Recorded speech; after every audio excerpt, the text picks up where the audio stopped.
सुप्रभात छात्रों, आज हम कक्षा 9th की संस्कृत में व्याकरण विषय का टॉपिक समास प्रकरण के बारे में पढ़ेंगे। हम समास प्रकरण में हम देखते हैं कि सबसे पहले हम समास शब्द की व्युत्पत्ति और इसके बारे में हम इसका अध्ययन करेंगे और पढ़ेंगे। सबसे पहले हम देखेंगे कि समास शब्द की व्युत्पत्ति यानी कि समास शब्द किससे उत्पन्न हुआ है। ये चीज़ कि सम उपसर्ग पूर्वकम अस धातु गण प्रत्यय करने पर समास शब्द निष्पन्न होता है। इसका अर्थ है संक्षिप्तीकरण। क्या है कि सम उपसर्ग पूर्व अस धातु से गण प्रत्यय करने पर समास शब्द का क्या होता है, निष्पन्न होता है, कि समास शब्द उत्पन्न होता है। इसका अर्थ क्या होता है, संक्षिप्तीकरण। अब हम समास की परिभाषा को देखेंगे। समास की परिभाषा है कि संक्षेप करना अथवा छोटा, है ना, कि संक्षेप करना अथवा अनेक पदों का एक पद हो जाना समास कहलाता है। यानी कि सभी जो भी अनेक पद यानी कि अलग अलग जो पद हैं वो सब जब मिलते हैं तो अनेक पदों के मिलने पर समास हो जाता है। यानी कि समास शब्द का अर्थ संक्षेप करना है कि सही। और इसमें क्या है कि संयुक्त, अगर हम किसी शब्द को संयुक्त करते हैं, है ना, तो कि संयुक्त करने पर भी क्या समास कहते हैं, कि अर्थात अनेक पदों का क्या मिलकर एक पद होना समास है। जब अनेक पदों को मिलकर एक पद बना दिया जाता है तो वह भी समास कहलाता है। जैसे कि सीतायाः पतिः यानी कि सीतापति यानी कि सीता का पति। अब हम यहाँ देखेंगे सीता या पति में कि यहाँ सीतायाः और पतिः ये दो पद मिलकर एक पद सीतापतिः हो गया है, इसलिए यह समास है। हमने देखा कि सीता का पति, सीता और सीता का पति यानी कि सीतायाः पति है, ये जब दोनों मिले तो ये पद क्या बना हमारा, सीतापति। तो अब हम देखेंगे कि समास होने पर अर्थ में कोई परिवर्तन नहीं होता है। जहाँ कहीं भी समास है, अगर कोई समास हम बना रहे हैं तो उसके अर्थ में कोई परिवर्तन नहीं हो रहा है। जो शब्द है उस शब्द के अर्थ में कोई परिवर्तन नहीं हो रहा है। तो जो अर्थ, जैसे कि सीतायाः पति यानी कि सीता का पति, इस विग्रह युक्त वाक्य का है, वही अर्थ सीतापति इस समझ शब्द का है। यानी कि सीता का पति, सीतापति बोलेंगे हम तो भी सीता का ही पति है। सीतायाः पतिः बोलेंगे तो भी सीता का पति हो रहा है। तो है मतलब वो सीता का ही पति है। पर हमने समास अगर बनाया है तो हमने दोनों पदों को मिलाकर बनाया है और उस शब्द सीतापति, तो उस पर अर्थ में कोई परिवर्तन नहीं होता है, तो हम उसे क्या कहते हैं, समास भी कहते हैं। पूर्वोत्तर विभक्ति का लोप। अब हम देखेंगे कि पूर्वोत्तर विभक्ति का लोप किस प्रकार है कि सीतायाः पति तो सीतापति, इस विग्रह में सीतायाः पद में क्या है, षष्ठी विभक्ति है। हमने जब विभक्ति पढ़ी तो उसमें छठी विभक्ति क्या है, सीता की छठी विभक्ति षष्ठी विभक्ति सीतायाः, और पति पद में कौन सी है, प्रथमा विभक्ति हमें सुनाई देती है। तो इन दोनों को समास करने पर यानी कि दोनों विभक्तियों का लोप हो जाता है, तो उसके बाद सीतापति इस समस्त शब्द से पुनः प्रथमा विभक्ति की जाती है। और इसी प्रकार सभी जगह जानना चाहिए, है ना। तो ये हमारा शब्द क्या बना कि सीताः पति यानी कि एक नवीन पद हमारा बनकर आ गया। अगला है हमारा कि समास से युक्त शब्द समस्त पद कहा जाता है। जैसे सीतापति है, समस्त शब्द का अर्थ समझने के लिए जिस वाक्य को कहा जाता है वह वाक्य विग्रह कहलाता है। जैसे रमायाः पतिः, यह वाक्य क्या है, विग्रह है। ये वाक्य क्या है, विग्रह है। रमायाः पति में ये वाक्य विग्रह है। अब हम समास के भेद देख लेते हैं कि केवलमास समास, अव्ययीभाव समास, तत्पुरुष समास, बहुब्रीहि समास और द्वंद्व समास। तो ये इन सब में कौन कौन सी विभक्ति है, केवलमास में प्रथमा, अव्ययीभाव में द्वितीय, और तत्पुरुष में षष्ठी तृतीय, और इसमें चतुर्थ, और इसमें पंचमी विभक्ति। तो इस प्रकार से ये सभी विभक्तियाँ इसके अंतर्गत लगती हैं, है ना। अब हम देखते हैं कि समास में प्रायः दो पद, समास में कितने पद, दो प्रधान होते हैं, है ना। कि समास में अगर हम देखें यूँ तो इसके 6 भेद होते हैं, लेकिन अगर हम देखें इसमें तो क्या है, दो पद इसके क्या हो रहे हैं, प्रधान हो रहे हैं। क्योंकि संस्कृत भाषा में तो समास यूँ अगर हम देखें तो 4 रूप के मुख्य इसके 4 भेद हैं, है ना। लेकिन पूर्व पद और उत्तर पद क्या कह रहे हैं हम, 2 पद समान हैं प्रायः होते हैं इसमें, तो पूर्व पद और उत्तर पद। और पद का अर्थ अर्थात पदार्थ होता है। पद का अर्थ क्या होता है, पदार्थ होता है। और जिस पदार्थ की प्रधानता होती है उसी के अनुरूप ही समास की संज्ञा भी होती है। जैसे कि प्रायः पूर्व पद प्रधान अवयवी भाव होता है। पूर्व पद, ध्यान से सुनिएगा और समझिएगा इस बात को कि पूर्व पदार्थ प्रधान अवयवी भाव होता है। प्रायः उत्तर पदार्थ ये क्या होता है, प्रधान तत्पुरुष होता है। और तत्पुरुष का भेद ही क्या होता है, कर्मधारय होता है। और कर्मधारय का भेद द्विगु होता है। प्रायः अन्य पदार्थ प्रधान बहुव्रीहि होता है। प्रायः उभय पदार्थ प्रधान द्वंद्व समास होता है। तो ये हमारे 6 हो गए पूरे कि अव्यय भाव, कर्मधारय, बहुव्रीहि, तत्पुरुष, द्विगु और द्वंद्व समास। तो इस प्रकार से ये हमारे समास के कितने भेद हो गए, 6 भेद हो गए हैं, है ना। अब हम सबसे पहला पढ़ेंगे अवयवी भाव समास। क्या पढ़ेंगे हम सबसे पहले कि अवयवी भाव समास। अब हम देखेंगे अवयवी भाव समास को कि अवयवी भाव समास, है ना। अब सबसे पहला हमारा अवयवी भाव समास, तो इसमें आएगा कि प्रायेण पूर्व पद प्रधानो अवयवी भावो, यानी कि जिसमें पूर्व पद का अर्थ प्रधान होता है वह अवयवी भाव समास कहलाता है।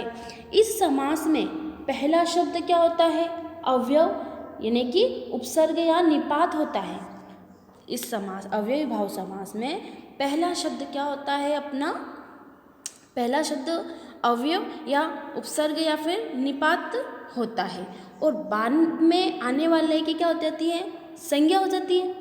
कि बाद में अगर ये शब्द आ रहा है तो दूसरा शब्द इसका क्या हो रहा है, संज्ञा। कि प्रथम शब्द तो अवयव और दूसरा शब्द क्या होता है, संज्ञा हो जाती है इसमें हमारी, है ना। और अवयवी भाव समास वाले अधिकांश शब्द पुनः मतलब नपुंसकलिंग और एक वचन में ही रहते हैं।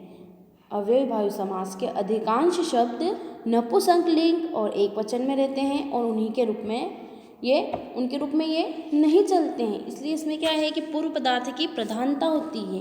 क्या होती है इसमें कि अवयवी भाव समास में समस्त पद और विग्रह पद में अंतर होता है, क्योंकि किसी विशेष अर्थ से अवयव शब्द आता है। जैसे इसका उदाहरण देखेंगे कि उपगंगम वाराणसी, यानी कि गंगा के समीप वाराणसी है। तो यहाँ उप शब्द क्या है, अवयव, एवं पदार्थ क्या है, इसकी प्रधानता, यानी कि गंगा के समीप, ये क्या है, प्रधानता है इसकी, है ना। कि वाराणसी गांव शहर कहाँ है, तो गंगा के समीप है, तो यह इसकी प्रधानता है। अर्थात जब विभक्ति आदि अर्थों में हम देखेंगे कि जब विभक्ति आदि अर्थों में वर्तमान अवयव पद का सुबंध के साथ नित्य रूप से समास होता है तब वह अवयवी भाव समास होता है। और हमें जानना है कि इस समास का प्रथम शब्द क्या है, अवयव, और द्वितीय संज्ञा शब्द होती है। अवयव शब्द के अर्थ की अर्थात पूर्व पदार्थ की प्रधानता होती है। समास के दोनों पद मिलकर अवयव हो जाते हैं। इस समास के दोनों पद मिलकर अवयव हो जाते हैं और अवयवी भाव समास नपुंसकलिंग के एक वचन में होता है। ये हमें ध्यान रखना है। अब हम इसके विग्रह को देखेंगे। जैसे हम इसके विग्रह को में देख रहे हैं कि अवयव भाव समास के अंतर्गत, तो पहला है जैसे हमारा हम देखेंगे उदाहरण के तौर पे कि उपगंगम। अब उपगंगम तो क्या है, ये गंगा, इसका लौकिक विग्रह होगा और अलौकिक विग्रह हम दोनों देखेंगे। तो उपगंगम यानी कि गंगायाः समीपम, इसका अलौकिक विग्रह में क्या आएगा कि गंगायाः समीपम, यानी कि उपगंगम यानी कि गंगायाः समीपम। तो अलौकिक है इसका कि गंगा प्लस उप, यानी कि गंगा के समीप में, यानी कि गंगा के पास में है। यानी कि इसका अर्थ किसी के समीप में। समीपम का अर्थ क्या हो जाता है हमारा, सप्तमी। समीपम का सप्तमी विभक्ति के अर्थ में, कौन सी विभक्ति हमारी, सप्तमी। ये हम लिख रहे हैं सप्तमी, मी, है ना। तो गंगा समीपम का अर्थ क्या है, ये सभी में और में समीपम यानी कि सप्तमी विभक्ति के अर्थ में हो जाता है कि समीप यानी किसी के अर्थ में, है ना। दूसरा हमारा उपनदी, तो नद्या समीपम यानी कि नदी के अर्थ में कि नदी के पास में, है ना। तो ये सब क्या है, सप्तमी विभक्ति के अंतर्गत आते हैं ये सप्तमी विभक्ति में आ जाएगा, है ना। उपकृष्णम, तो कृष्णस्य समीपम यानी कृष्ण के पास में, है ना। और अब अगला हमारा निर्मक्षिकम यानी कि मक्षिकायाः अभावः, अब अभाव हो रहा है ये किसी का, तो ये किस में है, अभाव के अर्थ में। किसके अर्थ में है ये, अभाव में, किसी चीज़ का अभाव है। निर्मिक्षम यानी कि मक्खियों का अभाव। निर्मिक्षम का अर्थ क्या है, मक्खियों का अभाव। तो मक्षिका डसनी यानी कि मक्खियों का अभाव है, ये किसी के अर्थ में है, ये अभाव के अर्थ में है। अतिमिहिम, अतिमिहिम, तो अतिहिमम, अतिहिमम, तो हिमस्य अत्यय, क्या है, हिमस्य अत्यय। अब हिमस्य अत्यय तो ये किस में आ रहा है, अतिहिमम, अतिहिमम हमारा आ रहा है अति के अर्थ में, है ना। तो हिमस्य अत्यय, हिम इज अनुविश्व, तो विष्णु पश्चात यानी कि किसी के बाद में, पश्चात यानी कि बाद में, भाई किसी के बाद में, विष्णु पश्चात, तो विष्णु के बाद अनु में आ रहा है। तो अनु क्या है, योग्यता के अर्थ में आता है अनु, है ना। तो अनु योग्यता के अर्थ के लिए आ रहा है, या फिर अनु पश्चात, तो विष्णु पश्चात, अनु विष्णु यानी कि विष्णु के पश्चात। तो ये हमारा बनेगा अनु विष्णु और विष्णु पश्चात, विष्णु अस प्लस अन। अगला हम देखेंगे अनुरूपम, क्या आ रहा है, अनुरूपम, तो रूपस्य योगम यानी कि रूप के योग्य। अनुरूपम का क्या बनेगा हमारा शब्द, अनुरूपम का शब्द बनेगा रूपस्य योगम यानी कि रूप के योग्य, रूप के योग्य होना। तो रूप दस अनु, यथाशक्ति, तो शक्ति अंतिक्रम्य। अब यथाशक्ति बोल रहा है, शक्ति अंतिक्रम्य, अंतिक्रम्य यानी कि अंतिक्रम के अर्थ में, है ना। तो अंतिक्रम के अर्थ में यानी कि यथाशक्ति के अनुसार, तो शक्तिम अम यथा, है ना। इसका क्या होगा, यथाशक्ति का शक्तिम अंतिक्रम में यानी कि यथाशक्ति के अनुसार। सचक्रम, तो चक्रेण युगपतः चक्रता सह यानी कि चक्रम वाला का हमारा जो शब्द बन रहा है वो बन रहा है हमारा कि चक्रेण युगपतः, चक्र के युग के लिए, युग यानी कि युद्ध में चक्र का हमारा बहुत महत्व है, तो युग चक्र, है ना। समुद्रम, तो मंद्राणाम समृद्धि, समुद्र समृद्धि के लिए। प्रत्यर्थम, तो अर्थ प्रति यानी कि अनेक अर्थ दो बार आ रहा है अगर किसी शब्द का, है ना।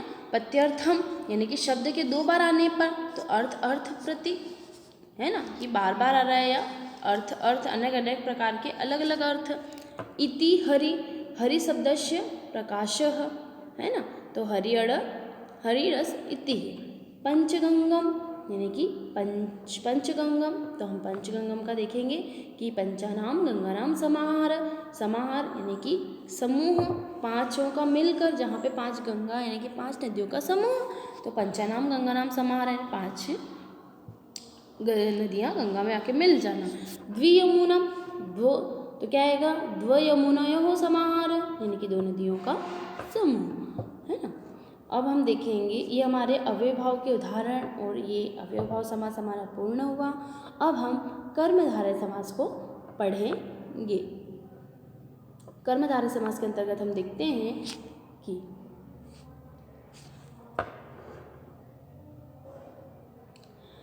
कर्मधारय समास।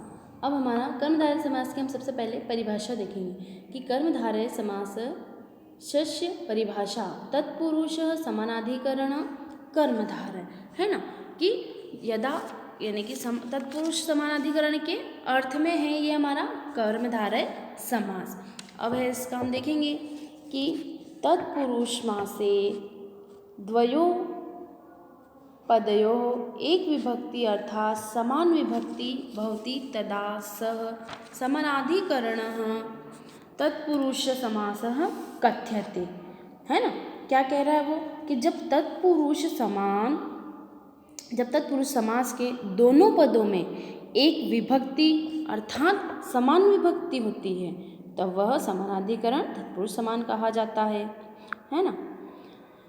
अस्मिन् अयमेव समासः कर्मधारय इति नामना ज्ञायते, यानी कि इसे तत्पुरुष को यह समास कर्मधारय समास के नाम से जाना जाता है। अस्मिन् समासे अवधारणा साधारणतया पूर्वपदं विशेषणम उत्तरपदंच विशेष्य भवति, यानी कि इस समास में साधारणतया पूर्व पद विशेषण तथा उत्तर पद विशेष्य होता है। इसका पूर्व पद क्या है, विशेषण है, और उत्तर पद विशेष्य होता है। जैसे हम उसको उदाहरण के तौर पे देखेंगे, नील कमलम, यानी कि नीलम कमलम, तो नीला है कमल, बट पूर्व पद क्या है, विशेषण है, तो विशेषण क्या है, नील, यानी कि नीलम, नीलम यानी नील, और कमलम क्या है, विशेष्य, तो ये हमारा शब्द बनेगा नील कमलम, और नील और कमलम यानी कि नील कमलम, यानी कि नीला है कमल। अब हम इसमें उदाहरण के तौर पे देखेंगे ये कि अस्मिन् उदाहरणे नीलम कमलम इति द्वयोः पादयोः समान विभक्ति अर्थात प्रथमा विभक्ति अस्ति, है ना। इस उदाहरण के अंतर्गत उदाहरण में नील कमल इन दोनों पदों में समान विभक्ति अर्थात प्रथमा विभक्ति है ना। अत्र नीलम इति पद विशेषणम, नीलम इति पद विशेषणम, कमलम इति पंच विशेष्यम, इसमें यहाँ पर नीलम और यह विशेषण पद और कमलम विशेष्य पद है, अर्थात अतः एव अयम कर्मधारय समासः अस्ति, यानी कि इसके उदाहरण में क्या होगा कि यह कर्मधारय समास है या कहलाता है। अब हम इसकी उदाहरण देखेंगे। इसका पहला उदाहरण है विशेषण विशेष्य कर्मधारय। क्या है, विशेषण विशेष्य कर्मधारय। अब विशेषण विशेष्य कर्मधारय में हम देखते हैं, पहला है हमारा, सबसे पहले हमारा पीताम्बरम, समस्त पदों के अंतर्गत हम देखते हैं तो उदाहरण है हमारा पीताम्बरम, तो इसका समास विग्रह होगा पीतम अंबरम इति, यानी कि पीताम्बर का अर्थ होता है पीला वस्त्र, तो इति के अर्थ में क्या आ रहा है, पीतम अंबरम इति, यानी कि जिसने पीले वस्त्र धारण कर रखे हैं, अर्थात पीताम्बर पीले वस्त्र जिसने धारण कर रखे हैं तो श्री कृष्ण। रक्त कमलम, अगला हमारा रक्त कमलम, यानी कि रक्तम कमलम इति, यानी कि रक्त यानी कि लाल, कमलम यानी कमल, तो रक्त का अर्थ में आएगा रक्त कमलम में कि लाल कमल। वीर पुरुषः, तो वीरः पुरुषः इति, यानी कि वीर पुरुष, जो पुरुष है वह क्या है, वीर है। दीर्घरज्जुः, तो दीर्घाह रज्जु इति, यानी कि लंबी रस्सी, दीर्घ रज्जु, रज्जु का अर्थ होता है रस्सी और दीर्घ है बड़ा या लंबा, तो लंबी रस्सी। कुराजा, कुराजा, अब राजा कैसा है, कुरूप है, कुसंगीत है, तो कुत्सितः, कुत्सितः राजा इति, यानी कि यह राजा बुरा है या बुरा राजा, कुराजा का अर्थ होता है बुरा राजा। महापुरुष, महापुरुष यानी कि महान है, जो पुरुष है महान है, तो महान पुरुषः इति, कि जो पुरुष महान है वह महापुरुष है। श्वेत वस्त्रम, श्वेत वस्त्रम, सफ़ेद वस्त्र, श्वेतम वस्त्रम इति, यानी कि सफ़ेद वस्त्र। और उन्नत वृक्षः, तो उन्नतः वृक्षः इति, यानी कि वृक्ष ऊंचा है, तो यह इसमें विशेषण और विशेष्य दोनों है इस शब्द में। विशेषण इसमें क्या है, ऊंचा, और वृक्ष का है इसमें विशेष्य, तो उन्नत वृक्ष में होगा हमारा ऊंचा वृक्ष, यानी कि ये इसमें विशेषण और विशेष्य कर्मधारय समास है। अगला है हमारा, इसी में उदाहरण हम देखेंगे, इसका उदाहरण है अगला कि सुंदर बालक, तो सुंदर बालक, अब बालक कैसा है, सुंदर है, तो ये सुंदर हमारा क्या हो गया, हमारा विशेषण, सुंदर विशेषण है और बालक क्या है, विशेष्य, तो सुंदर बालकः इति। एक पुरुष यानी कि एक पुरुष है, तो एक क्या हो गया हमारा, एक विशेषण और पुरुष क्या हो गया विशेष, तो एकः पुरुषः इति, ये हमारा हो गया एक पुरुषः। परम पुरुष यानी कि परम हमारा क्या हो गया विशेषण और पुरुष हो गया विशेष्य, तो हमारा शब्द बना परम पुरुषः इति। और नीलोत्पलम, नीला है जो कमल, तो नीला हमारा विशेषण शब्द हो गया और कमल हमारा विशेष्य, तो हमारा शब्द बना नीलम उत्पलम इति, यानी कि नीलोत्पलम। महाराजः, महाराज तो महान राजा, यानी कि जो राजा महान है, तो महान राजा इति, तो हमारा शब्द बनेगा महान राजा। यह हमने सभी को देखा इसमें कि ये विशेषण विशेष्य कर्मधारय में थे। अब अगला है हमारा उपमान, उपमानोपमेय कर्मधारय। उपमानोपमेय, उपमान के रूप में हम देखेंगे कर्मधारय समास को कि उपमानोपमेय कर्मधारय समास।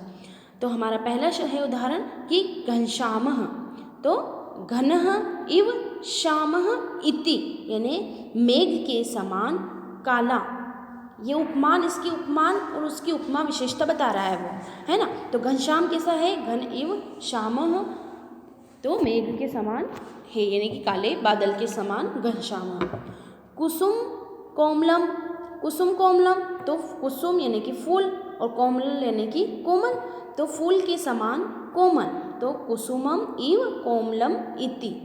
अगला है हमारा चंद्रमुखम, चंद्रमा के समान मुख, तो चंद्रमा के समान मुख में हम देखेंगे कि चंद्र इव मुखम, इसका मुख कैसा है चंद्रमा के समान। शैलोन्नतः, शैलो, शैल यानी कि पर्वत और उन्नत है यानी ऊंचा, तो पर्वत कैसा है, पर्वत ऊंचा है कि पर्वत के समान ऊंचा कोई भी, तो शैलः शैल इव उन्नतः इति। वज्र कठोरम यानी कि वज्र के समान कठोर, तो वज्रम इव कठोरम इति। ये हमारी उपमानो उपमेय कर्मधारय समास हुआ। अगला हमारा उपमानो उपमानोत्तर पद कर्मधारय, कौन सा है उपमानो उत्तर, पहला हमारा था उपमानो उपमेय और अब है हमारा उपमानो उत्तर पद कर्मधारय समास। तो इसके अंतर्गत हम देखते हैं कि पुरुष व्याघ्र, यानी कि पुरुष किसके समान है व्याघ्र के समान, तो पुरुषः व्याघ्रः इव। पुरुष सिंह, तो सिंह के समान है पुरुष, तो हम देखेंगे इसमें कि पुरुष सिंह के समान है, तो ये इसमें उपमान क्या है उत्तर पद, उत्तर पद क्या है इसका पुरुष और सिंह एव, यानी कि पुरुष किसके समान है सिंह के समान। पुरुष शर्भ, यानी कि सर्वश्रेष्ठ पुरुष अथवा सांड के समान पुरुष, पुरुष इसमें सर्वश्रेष्ठ पुरुष के पुरुष सर्भ, सर्भ का अर्थ क्या होता है सांड, तो पुरुषः ऋषभः इव, यानी कि पुरुष किसके समान है तो पुरुष सांड के समान है कि सर्वश्रेष्ठ पुरुष अथवा सांड के समान पुरुष।